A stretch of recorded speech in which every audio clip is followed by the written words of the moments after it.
Okay, you're good. Alrighty. Hello, my name is Anna Swenson. I am with the Center for Career Opportunities here on Purdue University's campus. I am a career consultant, which means that I work with students helping them figure out just a couple different things. I can help you figure out maybe what major you should pursue, maybe an occupation you could pursue, as well as ways to explore those majors and occupations so that when you get to the end of your time at Purdue, you have an idea of what you would like to do, maybe even a job, and to get started in the civilian slash, what do you call it? I call it the real world because college kind of seems fake, but get started in the working world.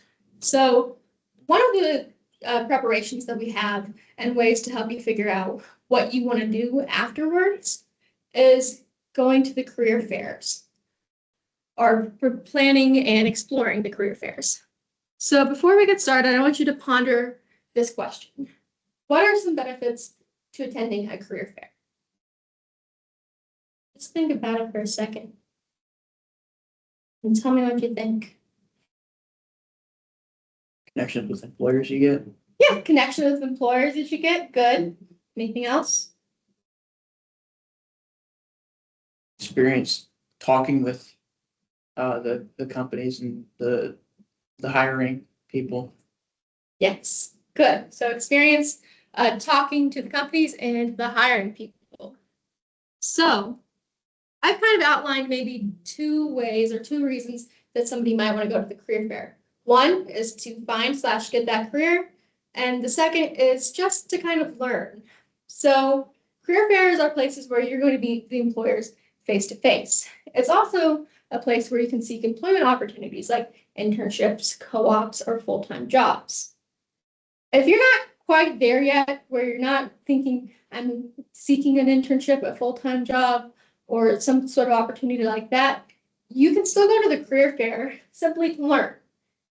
Learning can also look like exploring what careers there are, see what opportunities are actually out there, plus you have a chance to build your network.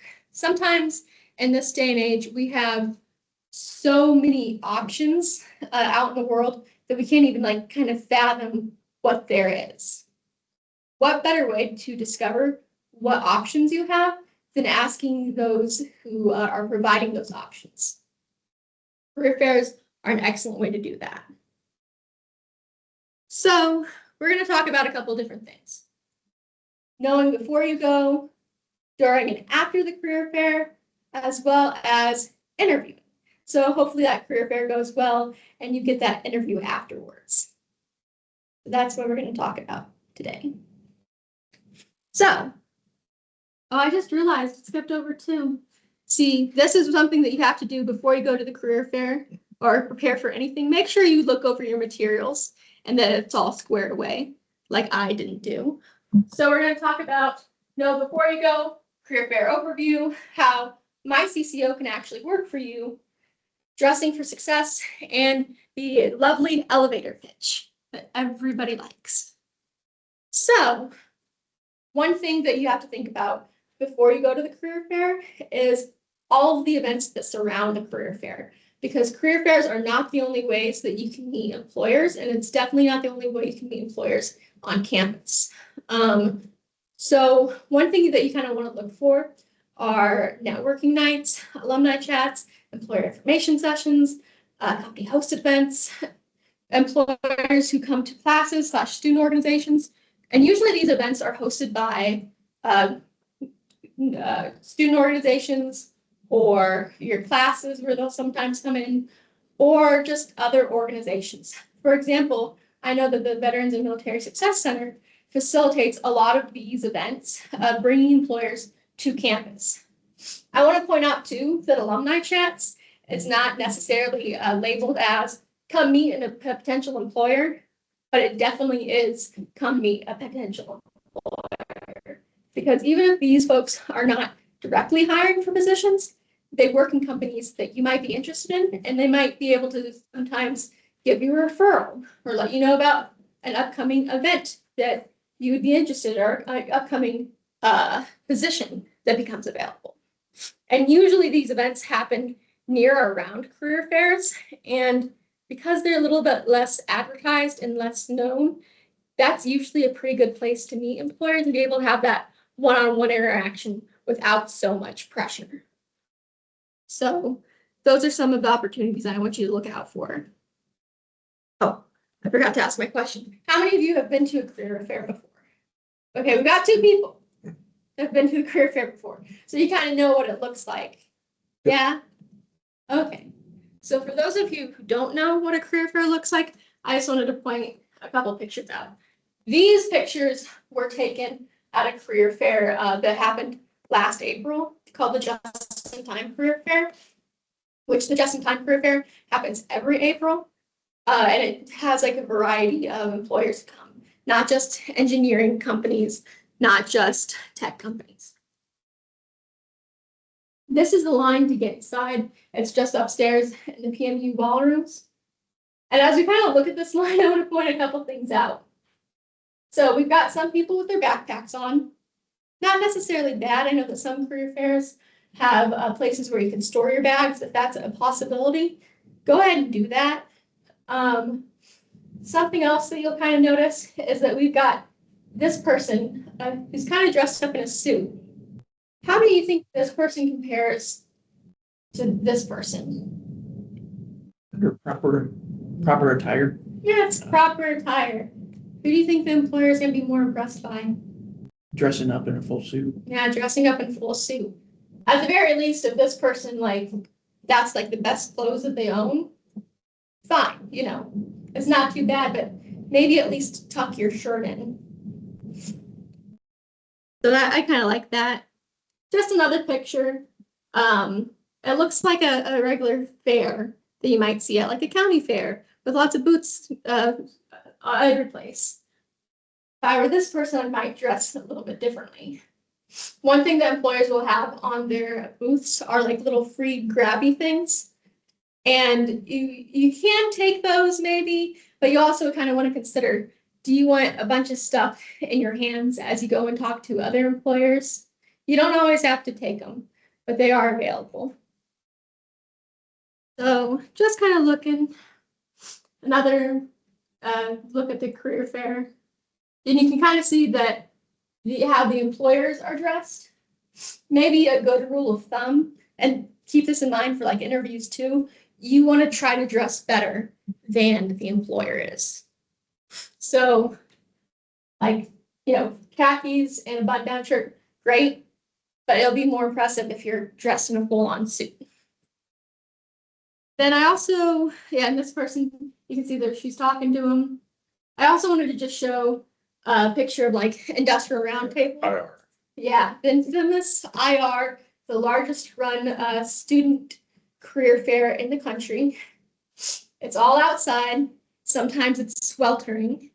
But one thing that I kind of would want to bring out is that this is not a bad career fair to go to, because there's lots of companies and sometimes they'll only go to this career fair depending on the size of the company and how much money that they have for events like this. But you'll notice all these lines and all these crowds.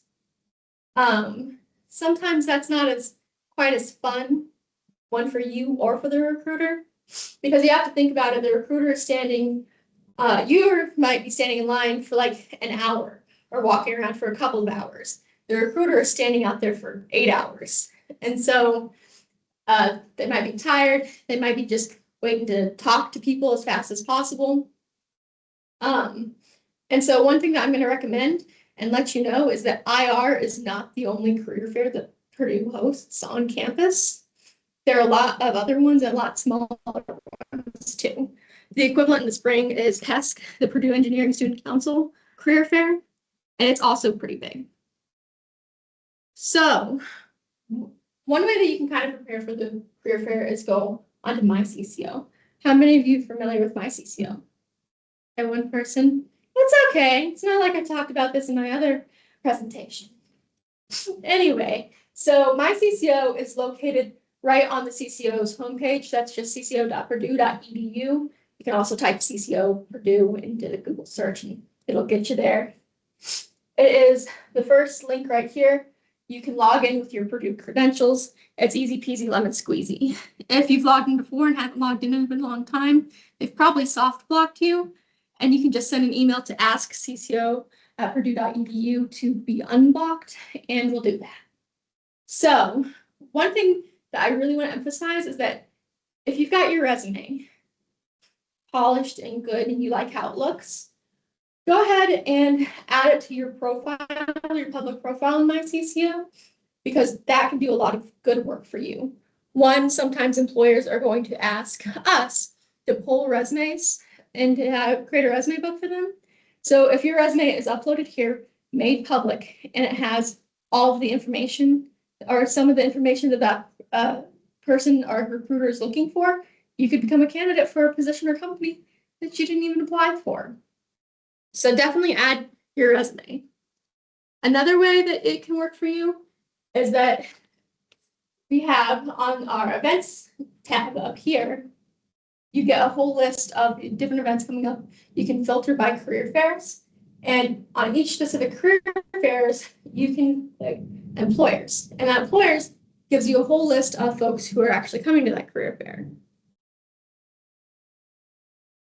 One thing that you're going to want to do is go ahead and click attend on this career fair, because when you click attend on this career fair, what should pop up is a box that says, do you want to add your resume to this career fair? You want to click yes, because suddenly your resume becomes a part of a resume book for those employers coming to that specific career fair. So my tip for you is please upload your resume to MyCCO. So why do we want to see the folks who are actually coming to the career fair? It's because we want to be able to research the career fair before we actually show up. So you might be kind of thinking, okay, I have a company of interest, or maybe you don't have a company of interest. Please find a company of interest to apply for or to look for. But say you have a company of interest and you're not really sure what to look up. Some things you can look up are important or interesting projects that they're doing, any job postings that they currently have, the company's mission statement, their history, their philosophy, if they've had any like key events or people a part of that company. Another thing to look up is news and publications. The good things, look at the good things about the company and the news and publications. Follow their LinkedIn account. That's another excellent way to get the most up-to-date information about the company. And you can also connect with current employees on LinkedIn from this company. And sometimes you can even try to message them and just ask them details about the company, because sometimes you can get information that's not necessarily on the company website. So definitely consider these things to look up. And one thing that I will say, just going back about this, is one thing that I'm going to suggest is having a notebook, whether it's a big notebook or a small notebook, but some way to keep the notes on the company, anything that you think is important or that you would like to bring up to the company, including questions that you have about positions or just like the company and its history. This way, when you actually go to the career fair, you're not you're not going and coming up to them and having a blank slate of mind. Ideally, you're at the career fair and you're finding a company of interest, you're flipping through that notebook and you are reminding yourself about that company. Yes. So on the notebook part of the conversation, one of the things that I like to do when I was going to career fairs was look up who's going to come, right? You can go to those different websites that are advertising for that career fair. 99 times out of 100, they've got a list of the companies that are coming. And I would look to those companies and figure out which ones are interesting to me and which ones do I want to talk to. And I would get that notebook out and I'd just go ahead and make that company a page ahead of time. And, Boeing on the top of one page. And then I would go and I would look at the news reports and I would look at the releases and the new projects and products and things that are going on that might be interesting or exciting to talk about. And I jot some of those down on that paper about Boeing. So then when I got to that table at the career fair, I'd flip open my book to that page and we'd start the conversation. I'd write that person's name down, what position they held within the company, whether they were an engineer or underwater basket weaver or whatever profession they had. And then as the conversation kind of, organically carried on, I would reference some of those questions I had in the sheet. So I saw in the news that, you just announced that figured out how to make a jet engine that flies at the speed of light. How exciting for the company. That's gotta be really cool, and just kind of pick their brains. And then I always had some generic, just company kind of values questions, so what's it like to work there? What's a work week look like for you when you're on a project, when you're not on a project? Do you and your coworkers socialize, hang out at all, or is it just show up and it's like, hi, Bob, hi, Joe, face down on a keyboard, working all day, and then bye, Bob, bye, Joe, on your way out the door? Or like, what's the culture like? Those kinds of things. The professional development opportunities. What does it look like for mobility within the company? Do I have to change department? Just those kind of things, just to better understand, especially if you're in that exploration phase. I don't know where I want to work. I don't know what I want to do. Those are great ways to kind of peel back the onion a little bit and understand what that organization has for those opportunities that may or may not align with you and what you want in your goals. So some of that is like I said, some of that's pre-work that you fill out. I would fill out stuff out in my notebook ahead of time. That way I went into that career fair prepared to have an engaging conversation with those folks. And that is what's going to set you apart from every other student who comes up and says, so what does your company do? Oh my goodness. Having been a guy who ran career fair tables at colleges before, I cannot tell you how badly I wish I had a nickel for every time a college student came up to my table and said, so what does your company do? Because I wouldn't be working anymore. Like, if you don't know what I do, why are you talking to me? Like, go away. It's kind of my feeling, like, oh God, could you say anything more cringe? So yeah, I mean, just, it really does make a difference to set you apart if you walk up to them and you've got an idea of what they do. So good. Yeah. We're going to talk about also how to Yes, set same here. yourself apart. So one thing that I hear all the time is students come in and I say, so did you go to any career fairs? And they're like, it's not helpful. I'm like, okay, so what do you do at the career fair? They go up to the company, maybe they give their elevator pitch, and then That's what they do. they ask them what they do, hand them their resume, and then the employer says, oh, apply online. One way to kind of get around that is if you see open positions online before the career fair and you actually apply to them, you have a great comeback. You can say, oh, I already applied to that position online, and here's my specific question that I have about it or about the company. So that's going to put you already ahead of those folks who have not even looked at that company's website. So come with questions about positions of interest, about the company. Like I said, keep notes about the company's your research, bring as a reference, and make sure that you write down what you talked about with the employer. Yep. And make sure that you write the recruiter's name. Yep. If you can get the email address, even better. But you're probably not going to. But one thing that every recruiter has is a name and a LinkedIn account. So you can go find that person later on. And most of them will be wearing some kind of a name tag or name badge right on their chest. So mark that down. Another thing that you need to consider is what you have to wear. So like we said, we talked a little bit about making a good first impression. We talked a little bit about who is probably going to impress the employer, the person in the suit or the person who is wearing a short sleeve shirt that's not even tucked in. Typically we say, like, just to be safe, when in doubt, dress conservatively. Another way that I kind of like to think about it is like kind of like church clothes. If anybody goes to church and like dresses nicely for church clothes. That includes solid colors or simple patterns. Make sure that they're neat, clean, and pressed. If you do not have a shirt or something nice to wear and you go to JCPenney and buy it, make sure that you're like either taking that like little package apart. You know how they have all those like annoying little pins? Take it apart in the store. Make sure that it fits you correctly. Go home, wash it. Make sure that you're ironing it because nothing makes a bad impression more than like a wrinkly shirt. Make sure if you're going to wear a dress that it is no shorter than the tips of your middle fingers. Jacket and pants should be the same color, and the jacket sleeves should land just below the wrist. And I also want to emphasize, if you do have a suit or like nice clothes at home that you have not worn in a while, and a while could be a month or 6 months or a year or years, make sure that you're trying those things on well before the career fair, because the thing that you absolutely do not want to go in contact with is trying on that suit jacket 30 minutes before the career fair, and it's too tight and you feel like the Hulk about to bust through it. Or your pants are 6 inches too short. Or your pants are 6 inches too short.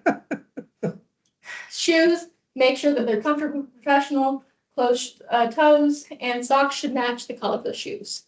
And if you're kind of like, well, I don't have nice dress shoes. Yes, you do. Most of you do, because most of you had some sort of fancy uniform dress, like a blues uniform. And you all have those shiny, shiny shoes that you can wear. They might not be comfortable, but you can still use those shoes at the career fair. I know that I've made my husband do that. So if you're not having clothes, like nice clothes, or you like try on that suit jacket and it doesn't fit, we do have the Suit Up event that takes 30% off of select career wear, shoes, and accessories. The code and everything updates every semester. So make sure that you're kind of checking in and that you have the right code. And you did not hear this from me, but it only goes towards phone numbers. So if you have 2 phone numbers in the house that have texting ability, get 30% off. So remember, you didn't hear that from me, okay? Another thing that we offer at the CCO is our career closet. Our career closet is donated goods from various sources that all come together and make up our career closet. A couple things about that too is because they're all donated clothes, we have a very limited supply, just not only in the amount of clothes that we offer, but also in the sizes, because we rely on those donations. And because of that, we wanted to keep it for students in financial need. Just because, like I said, we don't have an unlimited supply, so we want to make sure that the folks who get those clothes are the folks that need those clothes. So it's kind of like a last option or last resort. You get 1 free full outfit per academic year, and you can make an appointment through Boiler Connect. And if you have any questions whether or not you qualify for the CCO Career Closet, you can always ask somebody at the CCO, and we'll let you know. We also have this Pinterest page that is updated with just like different hire for career fairs and interviews. We have some information for men and women and business casual as well as business professional. I know that like even now that I'm a business professional person, sometimes I'm not really sure if like what I have is good for the workplace, and kind of checking out the Pinterest page here can kind of help me understand whether or not what I have is appropriate.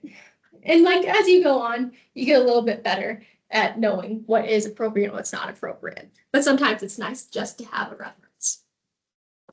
So next, I want to talk about the famous elevator pitch. Who in here is familiar with the elevator pitch? Oh, look at everybody, gold stars all around. So just like kind of a refresher, the elevator pitch highlights your strengths, skills, in an effective and concise manner. I want to emphasize the concise here. You don't want to be going up to a recruiter and just kind of rambling on about your life story. You can share who you are, what you're seeking, why you are capable of performing within that company of interest, as well as just knowing that you can create multiple versions of that elevator pitch for different situations. So you might have an elevator pitch that you take to an alumni chat that you alter a little bit for a in-person career fair. So that's some things to think about when it comes to an elevator pitch. And there are a lot of right ways to construct an elevator pitch. Number 1, introduce yourself.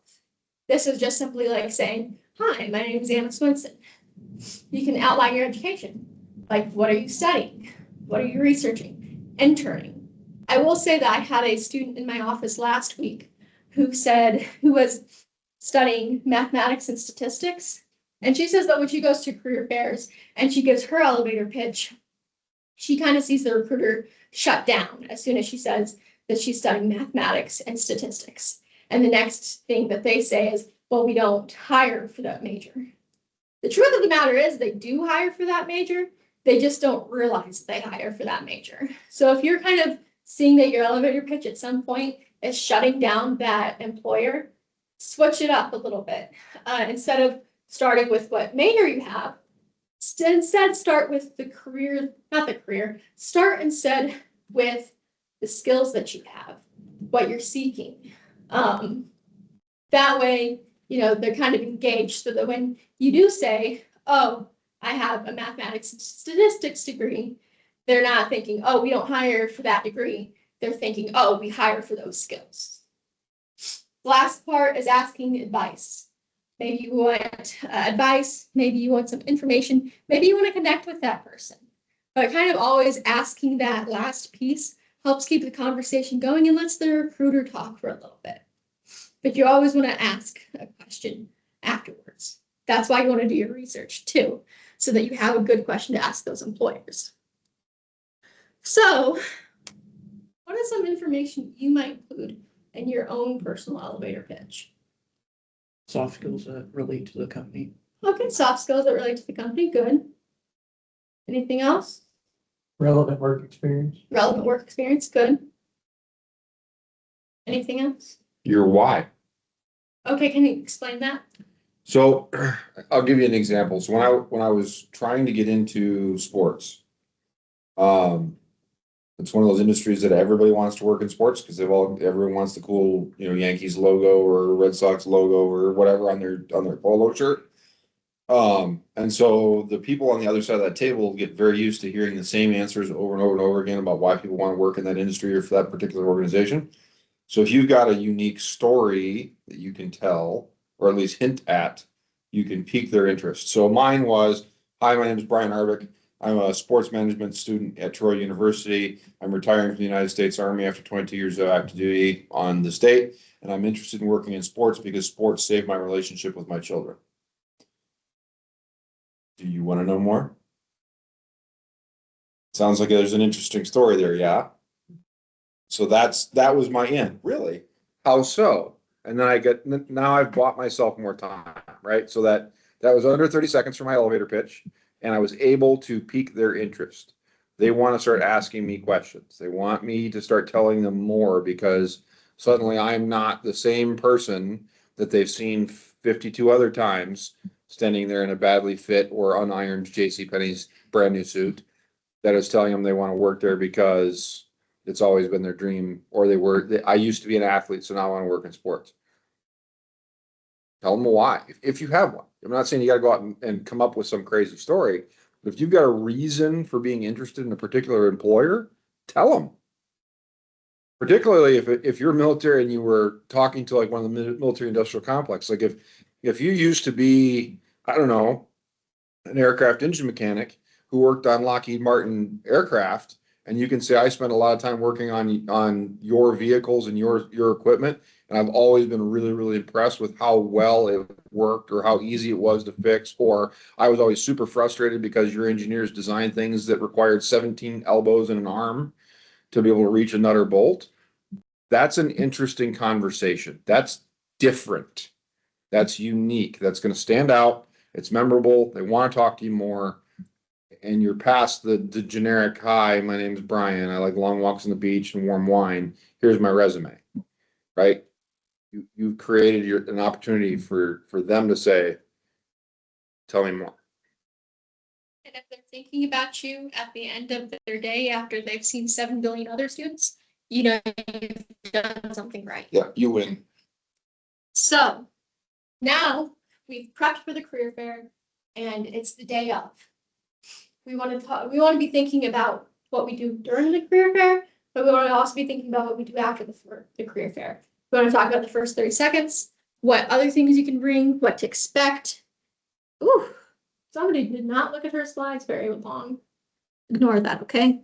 And then also 24 hours after the career fair.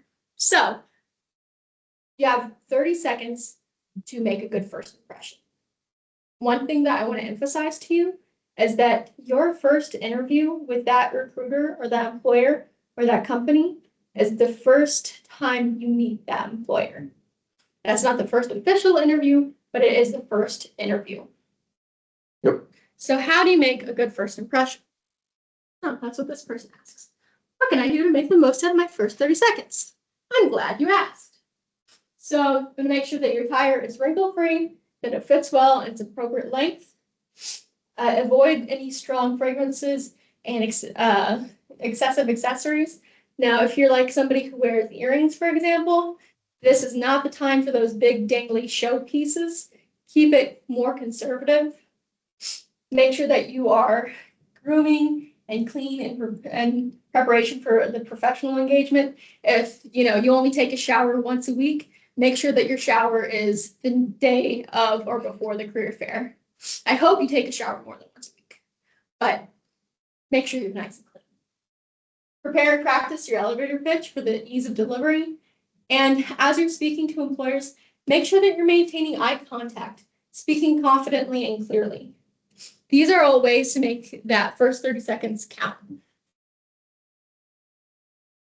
Here are some more things that you can bring. And I will say that you don't need to bring all these things. It's just a suggestion. So this includes a portfolio or padfolio or some sort of professional bag or satchel. Make sure that if you do get a name tag at the event, because a lot of times career fairs will print out name tags for you, make sure that you're putting on the right side, because when you're going to shake that recruiter's hand, their eye line is going to go all the way up right to your name tag. Making sure that you have nice clothing, suit or dress, comfortable dress shoes. You can wear a wristwatch, you can wear a belt, nice things. And your portfolio that you bring, make sure that you have multiple printed copies of your resumes. I won't name names, but I do know a person who went to a career fair, and I recommended that they print out a resume.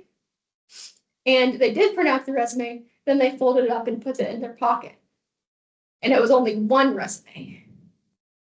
And so anytime that the recruiter came around and they were talking to that person, they said, "Oh, that's really impressive, but you impressed me with your elevator pitch, with your experience. Can I have your resume?" Well, no, because that's the only resume I have. Make sure you print out multiple copies of your resume.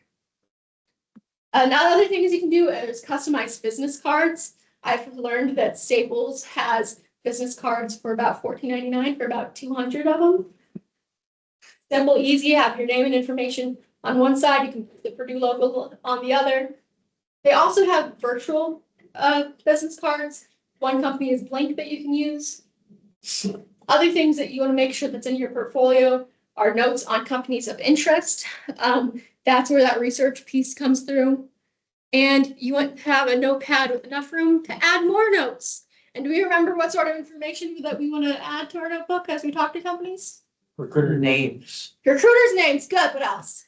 Make sure you have a page kind of dedicated for that company and have questions ready to ask for after.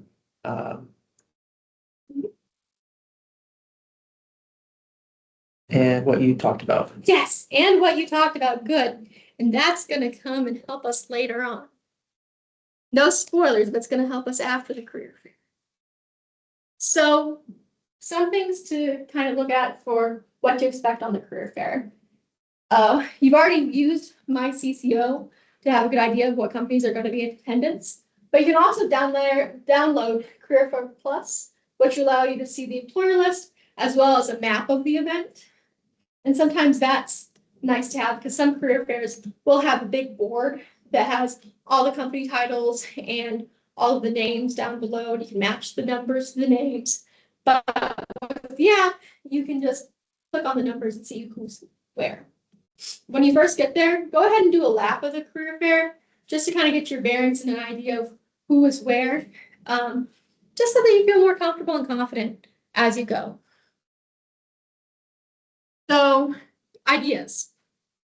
When you are talking to professionals, please remain That could be recruiters, employers, Purdue staff, but also when you're talking to your peers, because you're probably going to see a friend or two at the career fair as you're walking around. Make sure that you remain professional even with the peer, because you don't know who is around and what they're seeing or what they have eyes for. And, maybe you made a great first impression with that company, and then you turn around and you see your friend and you call them a mean name because that's what your friendship is like. The recruiter's not going to be impressed with that. Be willing to speak to companies that might not be on your list. One thing that I hear is that a lot of students go to the really big companies to talk to them. Consider going to the smaller companies, because a lot of the times smaller companies, one, don't have a line, and two, are really, really happy to talk to you. And that's a better way to kind of strike up that human connection. But also don't forget to show your personality when talking to recruiters. And when I say personality, I mean like your nice professional personality. You want to make eye contact and show enthusiasm for the company and the position, because one thing that you want to kind of think about here is that these people who are at these career fairs could become your coworkers. So you want to be a likable person, not just like a robot, a nice professional robot. You want to be a human being. So, and another tip is arrive early. You can avoid long lines and catch their employers when they're nice and fresh. So if you can do that, I recommend doing that. Other things, when you're talking to the employer, what to say, bring your, build your professional network. Maybe you ask for their business card or ask to be a LinkedIn connection.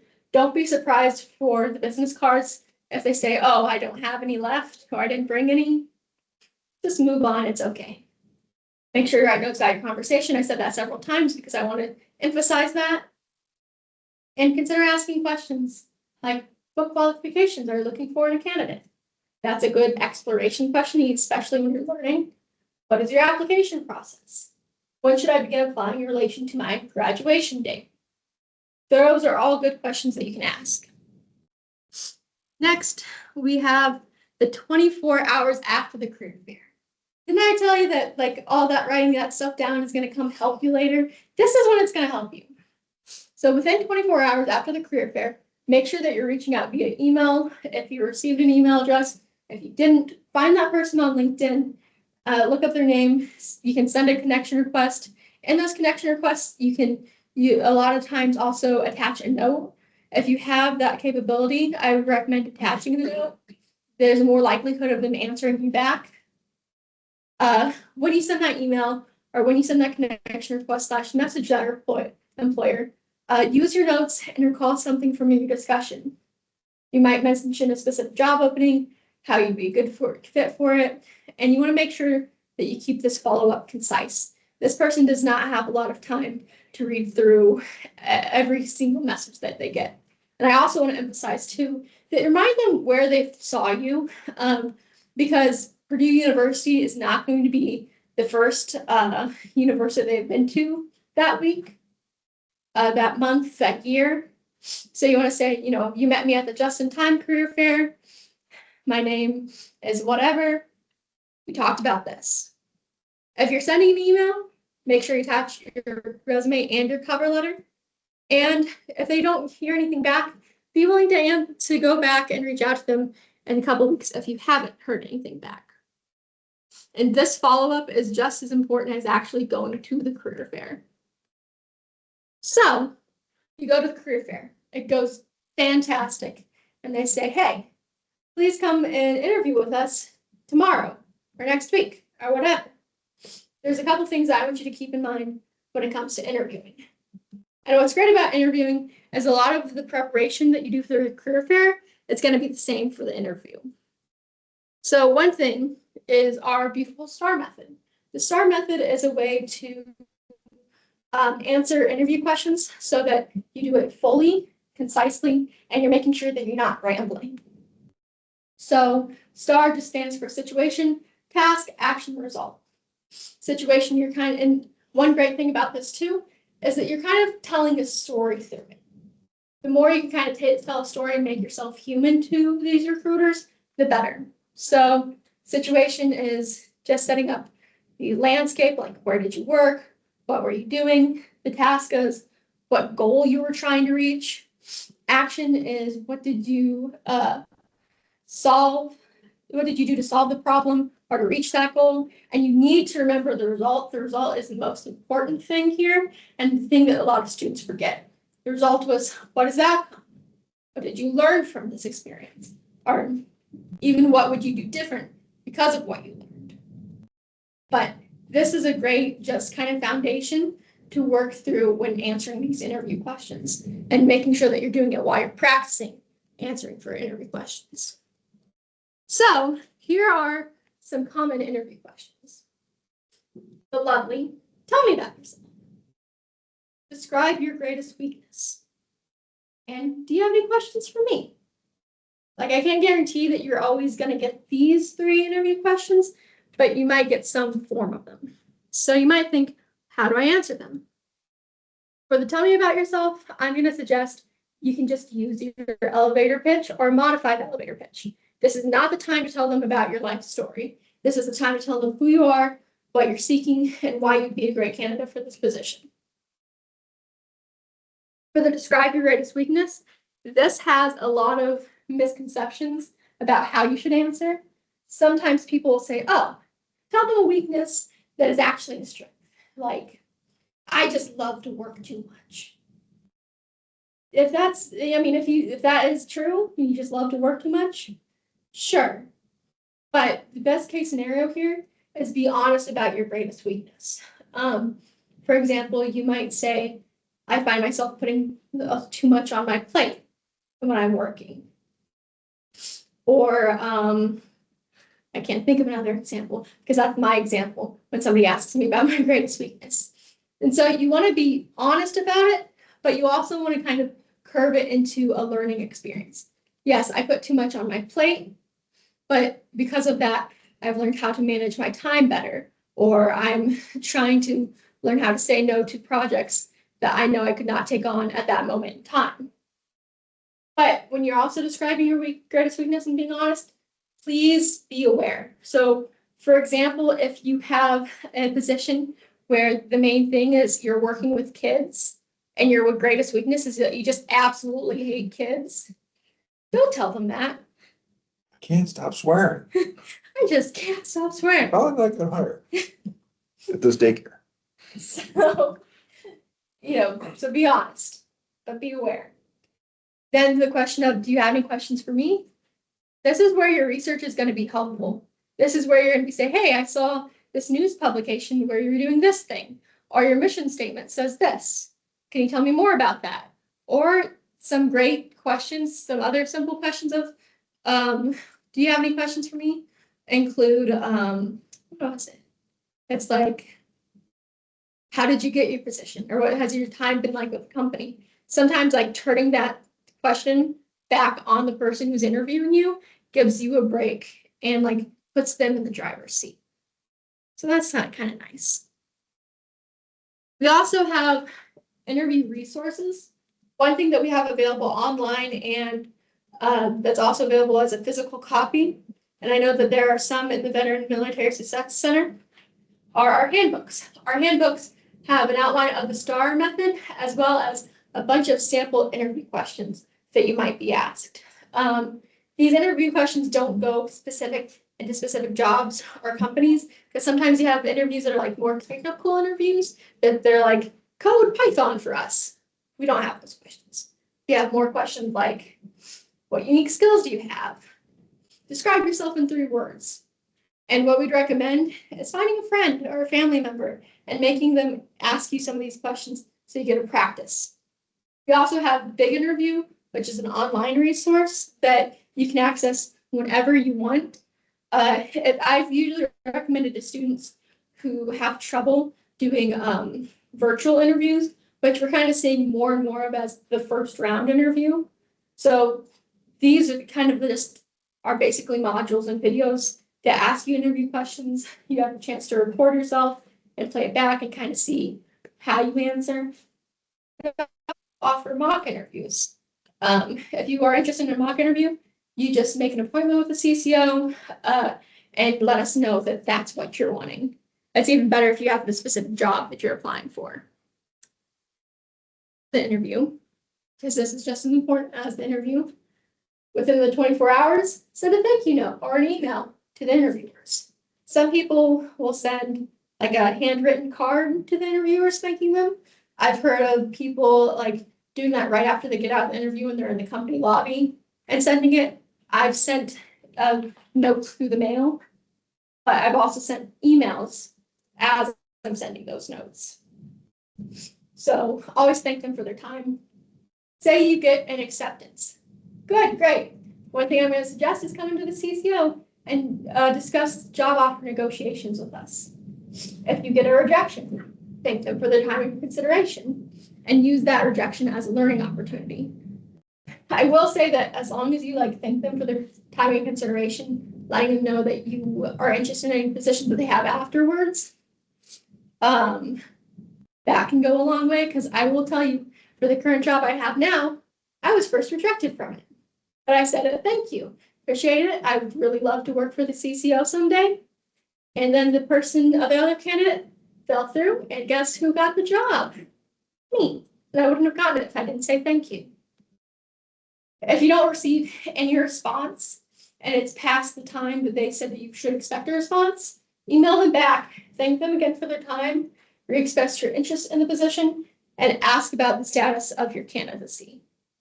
And usually you should get a response after that. If you don't, they've ghosted you, and do you really want to work for a company that ghosted you? So, just a reflection. What are 3 action steps that you can take now to prepare for the career fair? Have a elevator pitch all worked out. Okay, have an elevator pitch all worked out. Number 2, Get an outfit together. get your outfit together. Good. And number 3, Research the companies of interest. research the companies of interest. Okay, we can all do those things. Yes, yes. Other than that, And don't be surprised if you find some really incredible opportunities at companies you've never heard of. It happens all the time, especially with our audience and military connected students. They're looking at the Lockheeds, the Boeings, the Northrop Grummons and that kind of stuff. And then they meet a recruiter from John Deere and they had no idea that they could be a project engineer working on automated tractors that are driven by GPS coordinates, so that they're improving farm yield to like 99.9%, all kinds of stuff. Like, there's some really cool jobs out there. We had a student come through and he works for a company called Fiserv. He'd never heard of Fiserv before. And there was a funny conversation watching them talk. He's like, well, you're a customer of Fiserv. How have you never heard of this? He's like, I'm not a customer of Fiserv. He said, oh yeah, you are. And like, no, I'm not. He's like, do you use a credit card or a debit card? Yes. Do you use Apple Pay or any of those things? Yes. Then you're a customer of Fiserv. We are the network background for all of those digital financial transactions. That's what we do. So you see a kiosk at the store, as soon as it leaves that box, it's in Fiserv's hands till it reaches the bank. And he ended up with like an $80K a year starting offer for a company he'd never heard of and didn't even consider talking to, until he just kind of like, well, so I don't understand what you guys do. I tried looking you up, but I didn't see a whole lot online. Can you elaborate more? I'm curious. $80K starting job. talk to the companies you've never heard of. Or at least research them. Look at them. Look them up. See what they do. So all of this is just kind of explaining CCO services. We offer one-on-one appointments with people like me, talk about job search strategies. That might be the appointment that you want if you're looking for mock interviews, career/major exploration. If you're kind of in that exploratory phase of, I'm not quite sure what I want to do, come see us sooner rather than later. Grad school planning, if graduate school is in your future, as well as master's planning, those are more for master degree students who are doing that career fair thing. We do quick chats with peer consultants. They do 15-minute resume reviews, cover letter reviews, LinkedIn reviews, my CCO reviews, and I think that's all they review. We also do virtual workshops. For example, this is a workshop that we do that a student organization might ask us to do, but we also do CCO initiated workshops that are all online. They're usually all online, and we cover a variety of topics. And if you're a pre-health, pre-med, pre-law, pre-this, pre-that, you want to talk to the pre-professional advising. We're located in Young Hall on the second floor. Ask CCO at purdue.edu if you have any questions. You go to our website, that is just cco.purdue.edu. And if you're old fashioned and want to call in, please do. It's 765-494-3981. And the last thing that I have is your next step. You can follow us on LinkedIn, follow us on Instagram, and I encourage you to log into my CCO. But again, my name is Anna Swenson, career consultant for the Center for Career Opportunities. And thank you so much for sticking with us with this presentation. That's what I have.